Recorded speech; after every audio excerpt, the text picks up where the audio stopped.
Hi guys, welcome to our channel. நான் உங்கள் அம்மோ. இன்றைக்கி நம்ம என்ன விளாக் பார்க்க போகிறோம் அப்படின்னு பார்த்தீங்கன்னா, மேரேஜ் ஆகி 1 வீக் ஆயிடுச்சு. இப்போ தான் நம்ம ஃபஸ்ட்டு வந்துட்டு ஒரு ஃபங்க்ஷனுக்கு போகிறோம் இல்லை.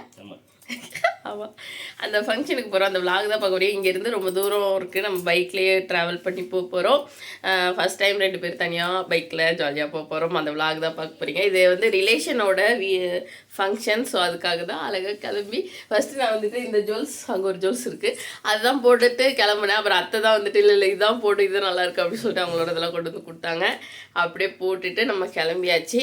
ஸோ அந்த விளாக் தான் பார்க்க போகிறீங்க. இப்போ தான் நம்ம சேனலை புதுசாக பார்க்குறீங்கன்னா மறக்காமல் சப்ஸ்கிரைப் பண்ணி வச்சுக்கோங்க. அப்படியே பக்கத்தில் உள்ள பெல் ஐக்கனை தட்டி வச்சுக்கோங்க. அப்போ தான் நான் போடுற வீடியோ உங்களுக்கு வந்துக்கிட்டே இருக்கும். வாங்க வீடியோக்குள்ளே. நான் கிளம்பி வெளியில் வந்துட்டேன். இன்னும் அவங்க வெளியில் வரல. இது வந்து என்ன தெரியுது, பாய்ஸ் தான் லேட் ஆகுதுன்னு தெரியுது. அப்படிலாம் இல்லை, நான் தான் உங்களுக்கு ஒரு வேலை கொடுத்து உள்ளே அனுப்பி விட்டுருக்குறேன். இன்னும் காணும்.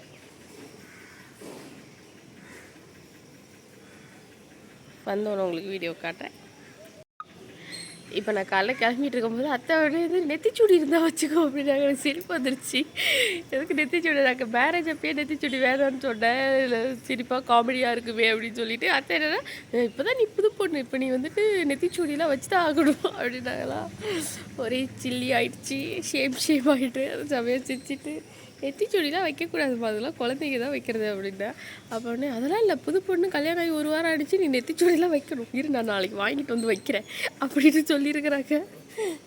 அவங்க இப்போ தான் வரணும். அதான் வண்டி எடுத்துகிட்டு நம்ம கிளம்ப போகிறோம். அத்தை வரல ஃபங்க்ஷனுக்கு. ஈவினிங் வந்துட்டு நம்ம ஒரு குலதெய்வம் கோயிலுக்கு போகிறோம். அது வந்துட்டு யாருக்குமே கிடைக்காத, இது மாதிரி கல்யாணம் ஆகி இந்த 1 வீக்லேயே, அதாவது இந்த தாலி பிரித்து போடுறதுக்கு முன்னாடியே வந்துட்டு அந்த கோயிலுக்கு வர வைக்க விட மாட்டாங்க. ஆனால் நமக்கு வந்துட்டு அந்த குடுப்பனை இருக்குது அப்படி சொல்லி அத்தனை சொல்லிகிட்டு இருந்தாங்க. போய் பொங்கல்லாம் வைக்கணுமா. நான் வேற இன்னும் அந்த மண்ணடுப்பில் பொங்கல்லாம் வச்சது இல்லையா, அதெல்லாம் இனிமேல் தான் நாளைக்கு, இன்னைக்கு தான் போய் ட்ரை பண்ணோம். நம்ம இன்றைக்கி கல்யாணத்துக்கு போயிட்டு வந்துட்டு அதுக்கப்புறம் கொஞ்சம் நேரம் ரெஸ்ட் எடுத்துகிட்டு ஒரு 1 ஹவர்லலாம் திருப்பி நம்ம கிளம்பி அவ்வளோ தூரம் போகணும். அந்த விளாக்லாம் அடுத்த விளாகில் பார்ப்பீங்க.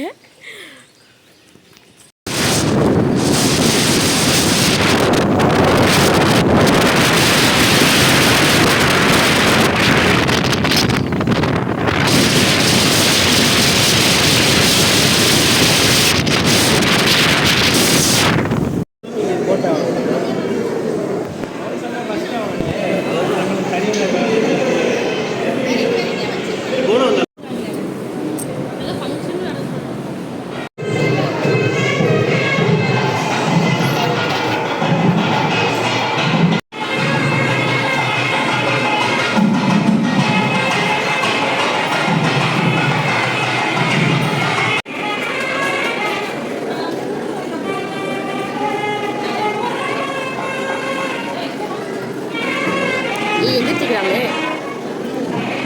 எல்லாம் எந்திரிச்சிக்கிட்டாங்க, அது தெரியாது.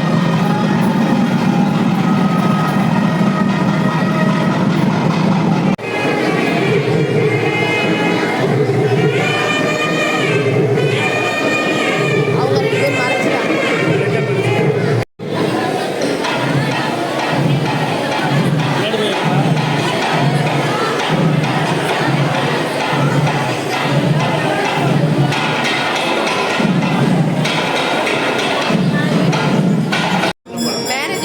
உட்காந்துருக்கோம், சவுண்டாக வேற இருக்கும், கேட்காதுல.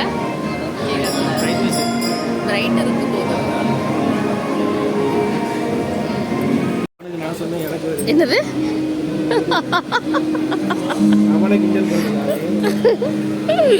உங்க போன்ல பிரைட்டா இருக்குப்பா, என் போன்ல தான் தெரியல. எனக்கு வேணாம், நீங்க வச்சுக்கோங்க. ஆமா,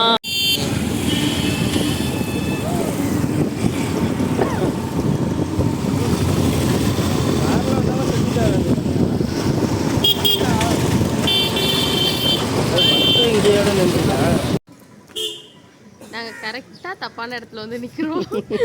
ஒரு சாரீ வந்துட்டு நான் ஒரு சிஸ்டர்கிட்ட கொடுத்துருந்தேன் ப்ரீ பிரிண்டிங் எடுக்கிறதுக்காக. சரி அதை வாங்கலான்ட்டு லொக்கேஷன் அனுப்பியிருந்தாங்களா, அதை தேடி வந்தோம் பாருங்கள். பார்த்தா இங்கே பக்கம் கடல், அது அப்படி காட்டுங்கக்கா. இந்த போட்டெல்லாம் நிற்கும்ல, அந்த கடலே வந்துருச்சு. ஆனால் அவங்க வீடு காட்டலை. சரி திருப்பி மேப்புக்குள்ளே போய் பார்த்தாக்கா இன்னும் 1 கிலோமீட்டர் தண்ணிக்குள்ளே இறங்குங்குது. இப்போ இன்னும் 1 கிலோமீட்டர் வந்து தண்ணிக்குள்ளே வாங்கன்னு சொல்லியிருக்கு. நாங்கள் வண்டியெல்லாம் இங்கே போட்டுட்டு தண்ணிக்குள்ளே நான் இறக்க போகிறேன். இவர் தண்ணிக்குள்ள இறங்கி போய் என் சாரியும் எங்க அண்ணி சாரி எல்லாம் சரி வாங்கிட்டு வர போறாங்க. போய் வாங்கிட்டு வரீங்களாப்பா? அது இன்னும் 1 கிலோமீட்டர் கரெக்டா காட்டுது. அது எங்கன்னு பார்த்தா தண்ணிக்குள்ள தான் காட்டுது. இப்போ என்ன பண்றதுன்னு தெரியல. அந்த பொண்ணு போனும் எடுக்க மாட்டாங்க. சரி பாப்போம் வெயிட் பண்ணி. எவ்வளோ போட்டீங்க கடல் பக்கத்துலேயே வீடு. சுனாமிலாம் வந்தா என்ன ஆகுறது? நம்ம புத்தி ஏன் இப்படி போகுதுன்னு தெரியல. நம்ம இந்த வழியாக தான்ப்பா வந்தோம்.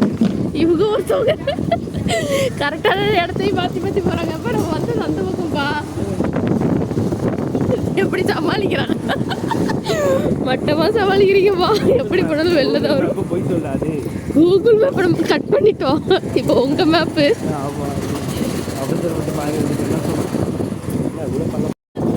ஒரே ஏரியாவை 3 வாட்டி சுற்றி வந்துட்டோம். இப்பயும் அதே இடத்துல சுற்றுறோம். ஆனால் அதுலேருந்து வெளியில் போக எங்களுக்கு தெரியல. வந்துட்டாங்க. இப்படி போகணும். நாங்கள் சுற்றி இப்படி சுற்றி அது எங்ககிட்டோ அந்த ரவுண்டை சுற்றி சுற்றி வந்தாச்சு. வந்தும் இன்னும் கரெக்டான இடத்த கண்டுபிடிக்கல. நாங்கள் என்னமோ அங்கே தான் சுற்றிட்டு இருக்கோம். கல்யாண மண்டபம். காலையில் அவ்வளோ அழகாக மேக்கப் பண்ணி கிளம்பி போயிட்டு வர்றப்ப பிஞ்ச நார் மாதிரி நான் பைக்கை விட்டு இப்படியே இறங்கி வரேன். அவ்வளோ தூரம். எவ்வளோ கிலோமீட்டர் நம்ம போயிருப்போம்? 150 கிலோமீட்டர் வெயில். அதுவும் நான் காலையில் போகும்போது ஒன்றும் தெரிஞ்சுக்கல அவ்வளோவா, அப்படியே கூலிங்காக இருந்துச்சு. ஆனால் இப்போ வரும்போது அப்படியே இந்த இடம்லாம் எனக்கு எரிய ஆரம்பிச்சு. இங்கே பாருங்க என்ன கலரில் வந்திருக்குது. போகிற போக்க பார்த்தா நான் கருன்னு மாறிடுவேன் போல். அந்த மாதிரி கருப்பாகி வந்துட்டா. கொஞ்ச நேரம் ஏசி போட்டாங்க.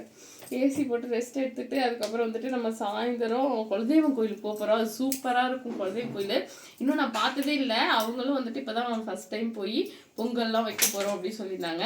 அந்த விளாக் வந்து நெக்ஸ்ட் வீடியோவில் பாருங்கள். இப்போ தான் நம்ம சேனல் புதுசாக பார்த்தீங்கன்னா மறக்காமல் லைக் அண்ட் ஷேர் சப்ஸ்கிரைப். இன்னொரு வீடியோவில் பார்க்கலாம்.